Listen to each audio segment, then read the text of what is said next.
So thank you so much for being here, and I know it's been a long day and you're probably getting hot, but thank you for staying for my talk. So that's my first slide, and you will notice that I have befriended ChatGPT. So I get ChatGPT to generate these pretty images. Forgive me for that. I know it's not maybe the popular choice, but I like to make jazzy-looking slides. So now, Luca, in his talk, said that IBM had done a study and discovered 95% of problems, cyber problems, were caused by human error. And I hadn't actually found that, but I did look at these other people who range from 25% to 90% in terms of how many. But as Luca said, it's a big number. And so we clearly have a bit of an issue with people causing cybersecurity adverse events. Now, NordPass is a password manager company, and they collect all these passwords that have been stolen and breached by various places. And they put them all together, and they look at, for different countries, what the most popular passwords are. Now, looking at this, I want you to bear in mind, we've been training people about passwords since at least the year 2000. So you would expect to see something a bit better. So those are the numbers on the right. You'll see that 17,671, that's the number of these passwords they found in these breaches. And there we go. Now, that is the same as it was in the year 2000 and even before. And so we've got to start wondering what's going on. And you probably want to see across the whole world, and it really doesn't look much better. So they allow you to download a spreadsheet, and I just went and did the tallies. So this is what's happening, and this is terabytes of database stuff, and they've been counting everything. And by the way, most countries aren't great. I just picked the UK because this is where we are. So in terms of understanding insiders, I went and had a look. The first thing I did was go and look at all the different taxonomies of insiders. And I know that's academic, and you probably have your own ideas about what they are. But what we see is people saying compliant, non-compliant. Well, we've made the rules, but they don't comply. But as James said, they probably do want to do the best thing, but they have reasons sometimes for not doing it. And then we have the really bad people, the malicious people. So what do organizations generally do? So we train people to make sure that they're compliant, and we do. I mean, I have to do yearly training. Even though I helped my university develop their training, I still have to go and do it every year. The non-compliant people, so if you don't do what they want you to do, generally you're sent for training again. Now, Einstein says that that's the definition of insanity, because it didn't work last time, so why do we think it's going to work this time? But anyway, and the malicious people, that's a hard one. Now, theoretically, you want to go and report them to the authorities, and you want to make sure that when other people want to give them a job, that they're going to know. But what happens in reality is that organizations don't like for anybody to know that some insider hurt them. So they generally just pay the guy off and let him go quietly. And then he goes to another organization and tends to do the same thing again. And that's what the stats is telling us. So not particularly effective. But what bothered me is this really a proper classification of the different insider threats? So by the way, there were 4 of us that worked on this. I'll show you who they are right at the end. It's not just me. So I went and did an extensive search of the academic literature and news reports and everything like this. And I discovered all these different kinds of insider threats. Some, as I say, from the academic literature, and some just for things I found And we found a new one as well, which is kind of post-ChatGPT era, which we call the rule follow, and I'll get to that in a minute. By the way, there is an academic paper. There's always an academic paper with us, right? And that I'm very happy to share with people if they're interested. So we wanted to say, okay, basically the other ones are saying, well, people know what to do and they decide to comply, or they know what to do and they decide not to comply. So there's 2 dimensions, but we kind of felt there might be more dimensions. So the first one is clearly, do they know what to do? So that's dimension number 1, is we have the unaware, don't have a clue what's going on, or the aware. I'm building this as a sort of a tree structure. Then with the unaware, we call them untrained. They're oblivious. Either they haven't been trained at all, or they've been trained but it hasn't taken. Or the training wasn't very good, or very representative, or outdated, or whatever. But you can't expect people to comply if they don't know what to comply with. So that one's easy. Then we have, under the aware people, we have the compliant and the non-compliant. So these people do know what to do, but maybe they can either decide to do it or not.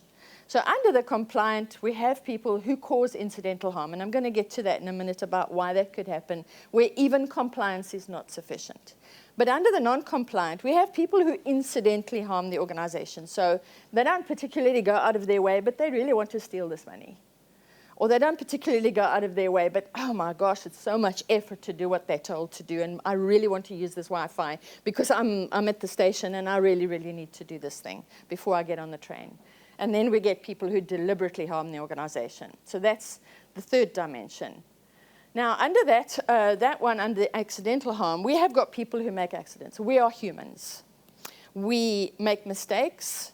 We get maxed out. We get burnt out. Somebody drives into your car on the way to work in the morning, and you're aggravated, and you don't have the bandwidth to think about whether this email is a fish or not.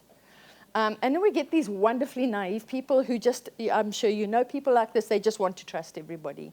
And they feel like not trusting is a bit of an insult. And they fit into this. Why? These people make the world go round. They're the most wonderful friends to have.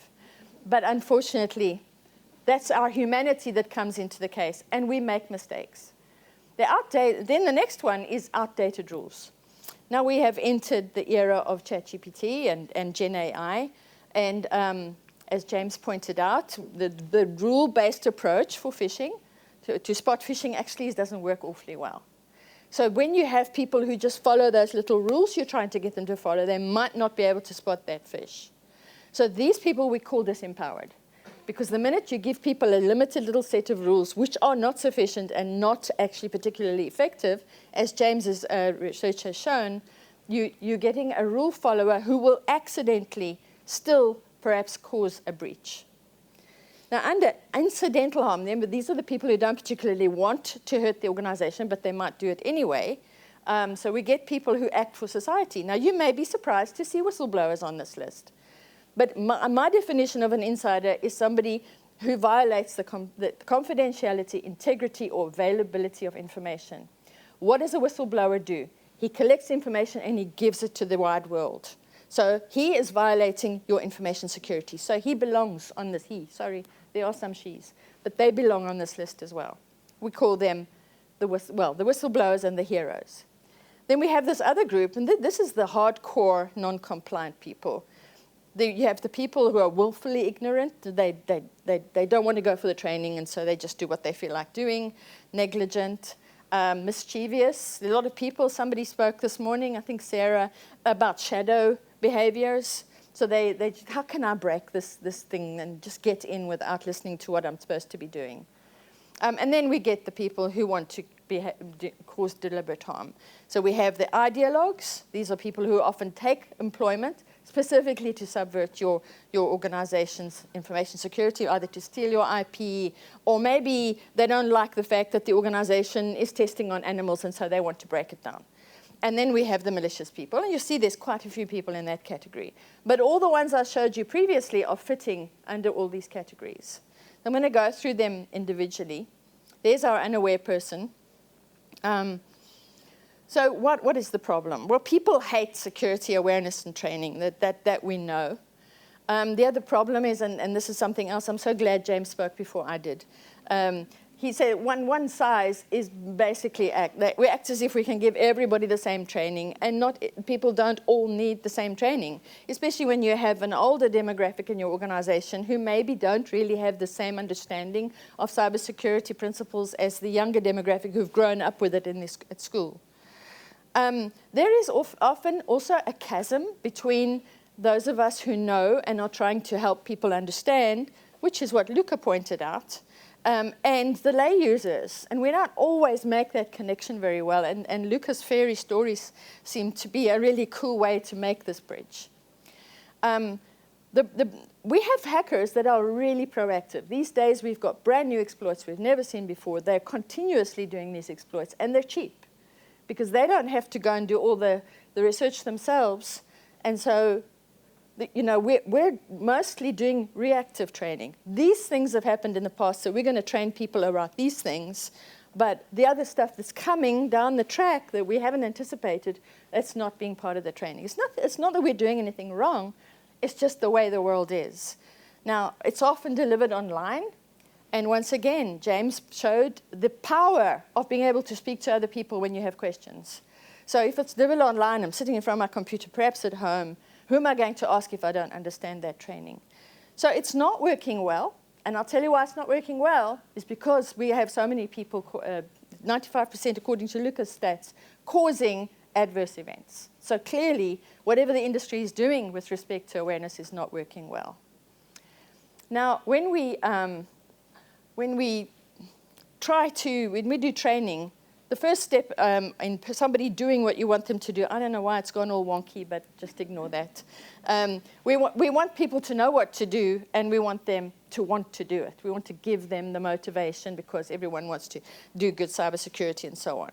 But what we don't realize is we don't actually tell them why it will work, that it will actually be effective, what we're asking them to do.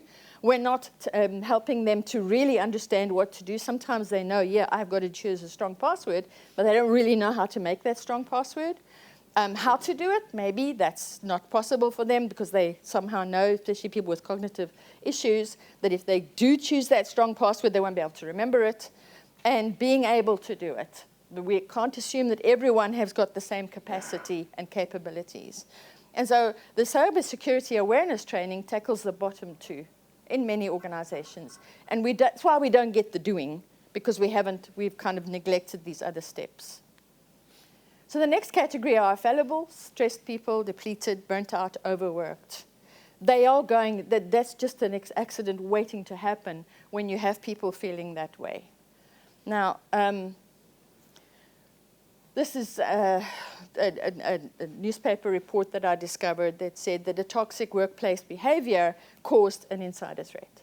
So when an organization continuously overloading people or making them feel bad about themselves, you're just going to create an insider threat community or people who will turn insider threat.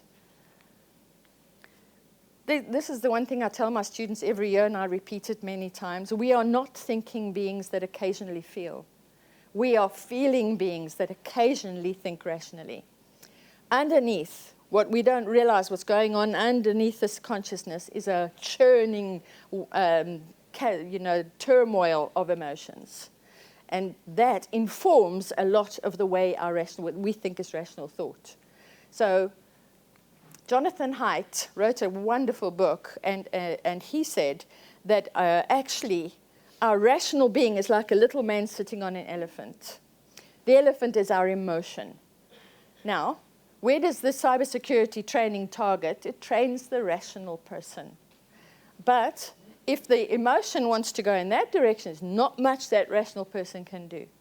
So if phishing targets the elephant by saying, oh, you could make a nice amount of money here, or your tax return is late and the IRS is going to come and get you, that's making people feel afraid, and the elephant's going to go and click that link.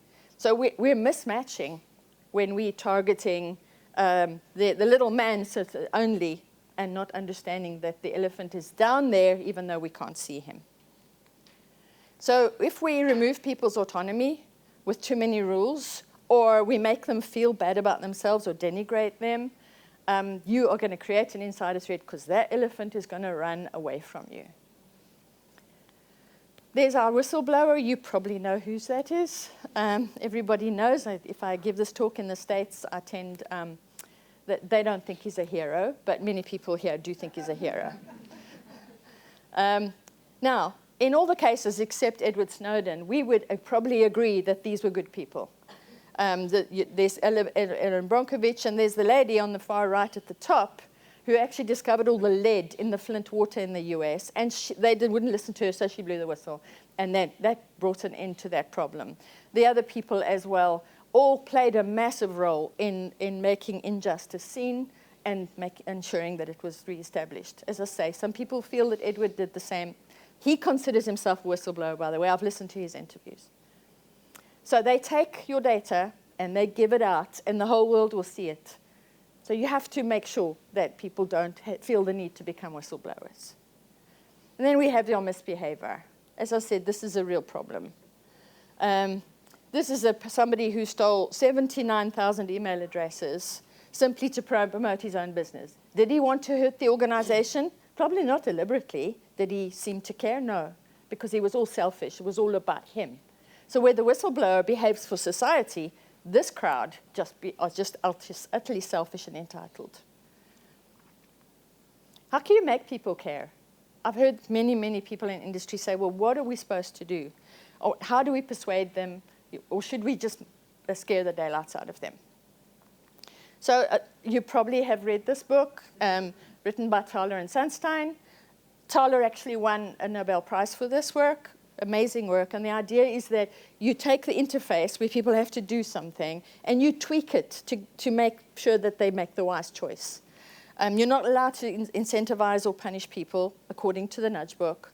And you must have you can't take choices away, because if you're taking choices away, it's not a nudge. Okay, so what about nudging in cyber? Well, unfortunately, the nudging is really, really good for A/B choices. Shall I use this Wi-Fi or that Wi-Fi? Or shall I take this cake, or shall I eat a donut, or shall I eat an apple? That's what nudging is very good for. But on one cybersecurity behavior that, as I've shown you, people are really bad at is good passwords. A strong password is much more effortful. You've got to come up with it, and you've got to memorize it. Those are cognitively effortful. And therefore, nudging just fails here. And I've done the research myself. Nudging doesn't work. And if you want somebody to examine an embedded URL in an email, that's also very effortful. So nudging there probably wouldn't work too well. So nudges do not have the power to change people's habits. They only have the power when you have two equivalent choices to say, go for this one. And it's worked. Actually, at Northumbria, where James is, they showed that if you put the secure Wi-Fi at the top of a list, people will choose it. They don't think about it, they just go for the strong one. And that's a really easy use for nudging. What about fear? Now, this is a program in the US where basically if teenagers start causing issues, they take them into prisons and they get the convicts to scare them. Now, when they bring the kids out again, they say, oh, no, I'm going to go on the straight and narrow. I'm never going to get into trouble.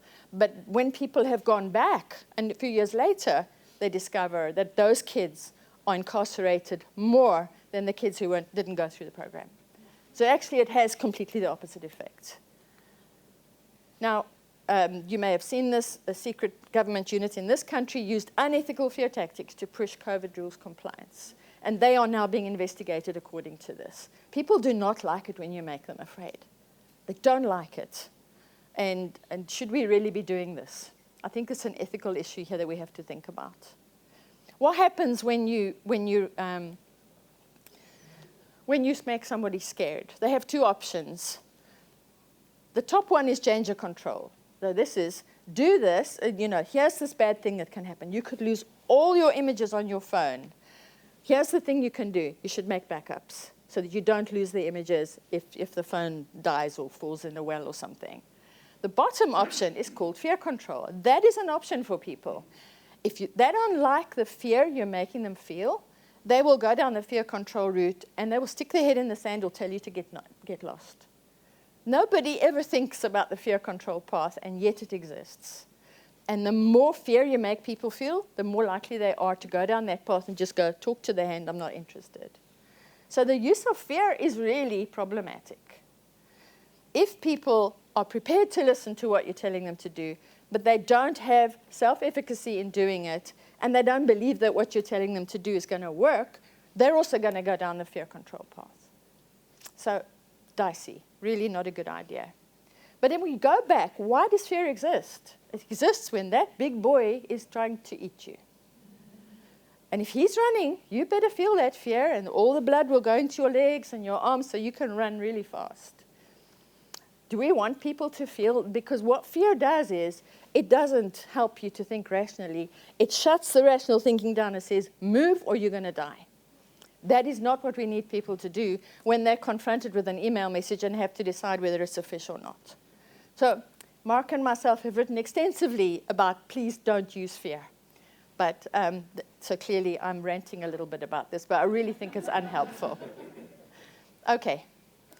The types of attacks that result in data breaches, as James once again said, phishing is a major issue. When the UK government does a yearly survey with companies across the UK. Phishing always comes out tops in terms of how the organization was breached. So what are we supposed to do? I've said nudging is not going to work. I've told you not to make people scared. So what do you do? Well, all the phishing susceptibility across the years has not really budged. I went and had a look at all these years, and you can see it kind of hovers around between 20 and 30%. So all the things that we had been doing up to 2022 was not particularly effective. Why does it succeed? Because as I said, I told you about naive people, but actually we want to trust other people. This is just hardwired into us, and until somebody disappoints us, we actually want to give people the benefit of the doubt. That's what makes us human. But if you have an overworked or burnt out employee, then they're not going to be able to check the phishing, and the current advice is often hand-wavy, such as check the from address, which we all know is easily spoofed. And few people can actually parse URLs. I spent years trying to teach people to parse URLs, and I've realized that effort was complete folly. So this phishing will succeed. Are we to do phishing simulations? I know a lot of businesses do it. I know a lot of auditors require us to do it. However, it can really backfire. This is during COVID. You can see the date was 2020. GoDaddy sent an email saying, you've all worked so amazingly hard during the pandemic, and we're going to give you this holiday bonus. Well, it turned out to be a phishing test. Do you know how those employees felt? Their trust was completely violated in the organization, and they were invited to do more security training, but they were so angry. It was all over the media. 500 people actually clicked because they thought, we were great during the pandemic, we've now been rewarded. This is a violation of trust. Google is telling everybody, stop doing this. Google tends to be at the head of the curve, right? They're saying, don't do it, because there's no evidence that it leads to fewer phishing successes, right? That's a biggie. And they don't make employees more resilient. Now, I know a lot of folks here are probably using these, and I'm not knocking you at all. I know that that's required often by insurance companies, but I think we have to stay up with the latest research and think about this. Now, this group has done some amazing work, and they also are saying don't do the phishing, but they actually have a better solution. They're not just pointing to bad phishing. They're saying that it actually makes employees resist cybersecurity training. So once again, like the FEAR program in the US, it's actually having exactly the opposite effect. But what they have done is reduced phishing success to only 7%. And they use something called mindfulness techniques, which in James's very last slide, he said, get people to think about the intention of the email and the content and who might be sending it. And that's exactly what these folks did. They said to people that, no, there's no rules. Just think about who could be trying to trick you in this email. And they do have a rule. They say, is the email asking you to do something? If not, fine, it's not a phish. Is the email asking you to do something? Right, now, get mindful. And you can go and look at this research. This is an American, and nothing to do with me. I think the work is brilliant. So rule-based training, 42% fewer tricks, but mindfulness, 151% fewer clicks. This works. Clearly, they've shown it. Now, I say that everyone clicks sooner or later. I know 2 people who've been fired for clicking 3 times on phishing simulations in their organizations. And one of them is a cybersecurity expert. It happens to all of us.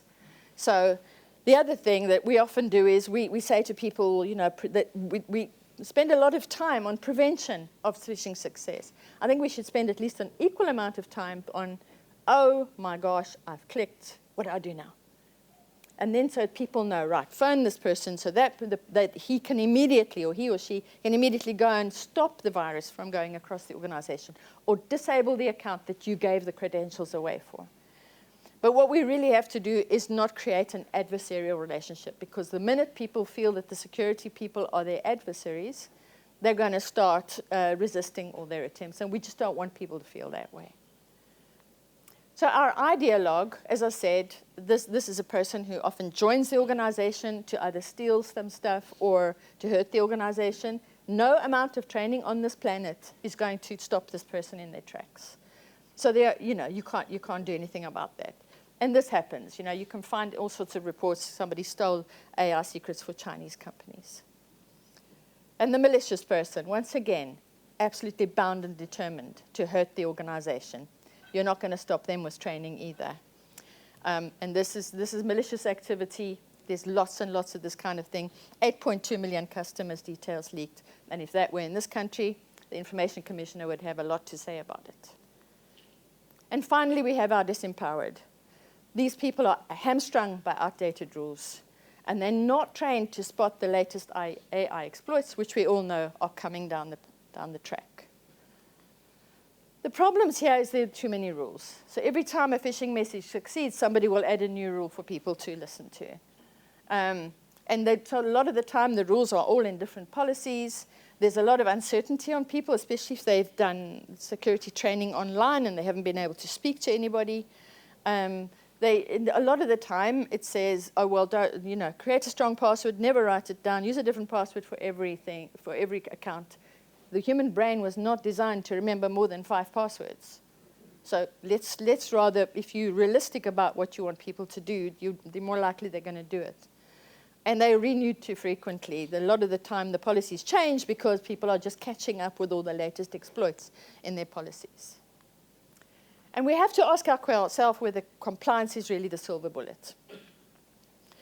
I've heard a lot of talk about compliance for many years now, as if, well, if people would just comply, it's going to work. It's essentially, if you remember, in 2017, they just sent the thing out, and they found unpatched machines, and it succeeded. They didn't actually specifically target any particular organization. That's what we had before Gen AI. And then you had targeted attacks. Stuxnet was a targeted attack developed by 2 governments to attack the Iran centrifuges, right? That was very, very expensive because they had to try to get, they had to write really amazing code and then get somebody to plant the memory stick inside one of the Iranian sites. But now everything's changed.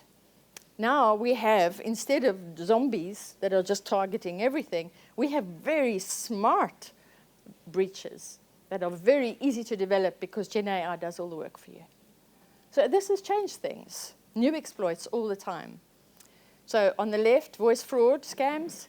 Scammed a company out of $240,000 because they replicated the CEO's voice. So probably some policy somewhere said, if I want you to pay money, I'm going to call you and I'm going to speak to you. And then this happened. And on the right-hand side, a lot of people using voices to phone and say, oh, I've been in an accident, please help me, but actually you need to send money because I need a tow truck or whatever. These are the kinds of things we would never have thought about a few years ago. When you create rules and you demand that people follow them and comply, the responsibility is with the rule maker, not with the person who we're all part of the security perimeter of an organization. But if you're so strict about the rules, they're going to say, well, if I follow the rules, I've done my bit. So even if this thing looks a bit smelly and fishy, as long as I've followed the rules, it's not my fault. I can't be held responsible. But what we need is for everyone to be part of that detection of the bad, of anomalies, things that just don't smell right. Because employees will do that if you allow them to. I do think employees want to help, but I think that we're wrapping them up in too many outdated rules right now. So now I'm going to the mitigations for each of these, and they're different for each one. So obviously, for the unaware, we have to think about our policies and can make them more understandable, and clearly we have to train. But management also needs to have a non-blame culture. This comes from the airline industry, it comes from the safety industry, that if you have a non-blame culture, people will be more willing to admit when they've made mistakes, more willing to admit that they don't understand things. And so then you can help them. With the fallible people, management has to figure out what is going on in this organization when so many people are making mistakes. Try to get them, yes, sure. Try to get them more, maybe counseling or reduce their workload, because clearly this is human fallibility coming into play. And maybe you want to try and counsel if somebody's really got a lot of issues in their lives. For the disempowered, we got to start training people for the AI world. We got to incorporate that into our training, but also things like what James mentioned of letting people talk to each other, say, can you look at this as well, because I'm struggling here. The whistleblowers, we need an internal whistleblowing program. And if somebody spots something going wrong, they should be able to report it, and you have to act on it. It really is that simple. And Snowden said that didn't happen for him. He said he tried, and they wouldn't listen to him, and that's why he got this big thing that he did. With the misbehavior, we need perhaps an anonymous reporting program so people can say, you know, there's somebody getting up to this mischief, and that maybe you should just check what's going on in the organization, because people don't want to be clapping on other people. Maybe we put into the policies that neutralization. No, it's not okay just because we have insurance for you to behave badly, because it's still going to come back on the organization and hurt them. And then also training. And if somebody's repeatedly ignoring rules absolutely deliberately and behaving badly, well, then they probably need counseling. And for these, we need to screen new hires in the best way we can, because the best way to deal with these problems is to not let them into the organization at all. So if we can figure out that somebody's got a history of being malicious or being an ideologue, rather not have them there at all. And terminate employment the minute somebody proves that they're malicious or an ideologue. I'm sorry, I'm running out of time. So takeaways, there are different kinds of insider threats. And we have to treat each one with a different set of mitigations. But creating an adversarial relationship with employees and subjecting them to phishing is probably counterproductive. We, as employees of organizations, we're all in this together. And so if we all act like community members, we can defeat the hackers. Those are my co-authors who are amazing and helped me a lot with this work. And these are my assistants.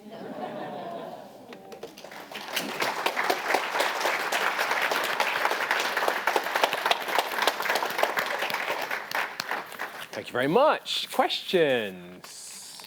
One at the back.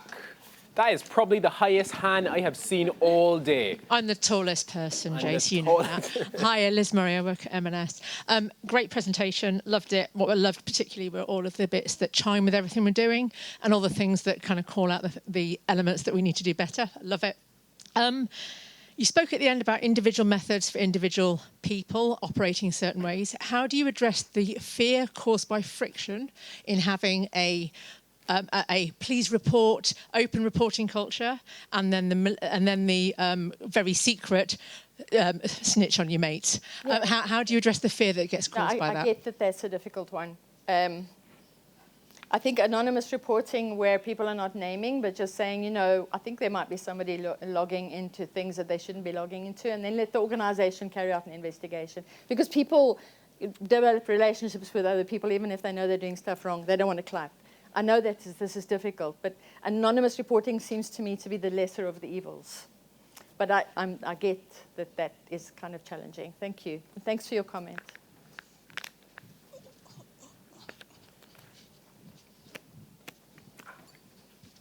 A few in the back. Hi there, thank you. I love a taxonomy, so thank you very much. One of the key differences with security over some other fields, though, is every incident that we have is a combination of the insider and the attacker, right? And sometimes they're the same person, which that's right. But and perhaps I've missed it, or perhaps you're putting it under the overwhelmed. But where do you see something like somebody being tricked because a determined attacker is willing to put the time and the resource in to use their knowledge of social engineering to actually overwhelm someone? And I guess maybe that's how I'm answering my own question. But you know, one of the things that we take almost as a truism is that given the right attacker, everyone can be breached, yes. Right? So, yeah, how does that fit into your model? I think this is where I was saying that a lot of the time we spend a great percentage of our time saying, this is how not to fall for phishing. But I think if we accept the fact that anyone can fall for it, they need to be armed in, what do I do next? I now realize I've done something silly. I've clicked where I shouldn't have. Who do I call? What happens now? You will not get fired, you know, if it was an accident.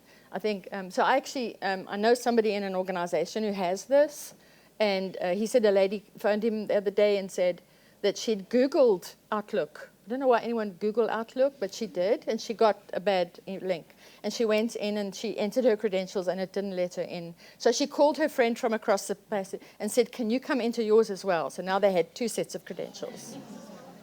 So then they phoned this guy. And he said, okay, did you give him the 2-factor? No. He said, you're okay, but have you used those passwords anywhere else? Long silence. Go and change them now. Right. But he didn't get nasty, and he said, thank you so much for contacting me. He always makes people feel good. That organization has hardly any phishing anymore, just because people are feeling free to say, I messed up. So, yeah, I think it's the attitude towards the staff in that particular organization, this guy told me, because, you know, sometimes he says you have to keep very quiet for a bit so you don't go, what did you do? Sorry, yes? Hi, it's Stephen at Amalfi again. Love the presentation. Everything's absolutely spot on. Do you think we're focusing too much on... I don't know where you are.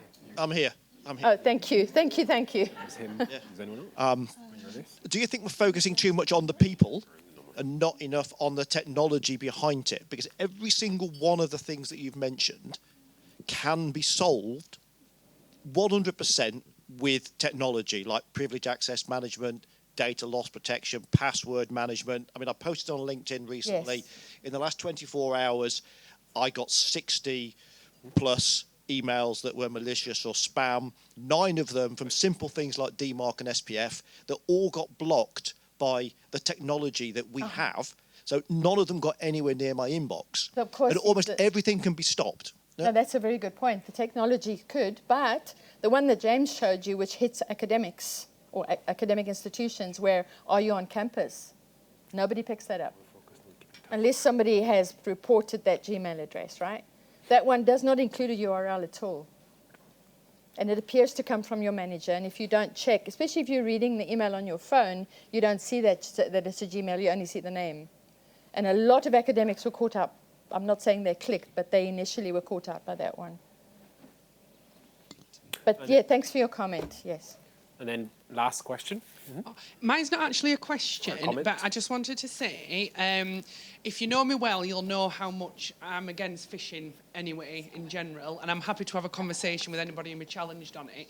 But I managed to convince our organisation to stop doing them 6 months ago. Wow. And it's going incredibly well. And do you know what's happened to the actual real fish incidents? Nothing. Absolutely nothing.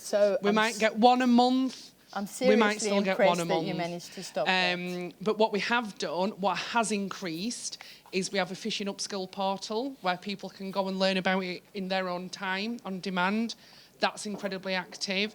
We've got a phishing decision tree where people can just go in and do a little bit of a yes, no to get to an outcome. We've got analytics on that page. It's one of the most visited pages on our cyber hub. Incredible. So just do it. Just turn it off, because it is the worst thing you can do for your programme, in my opinion. Much. Thank you for that comment. Oh, thank you. Great, amazing. Well, thank you very, very much again.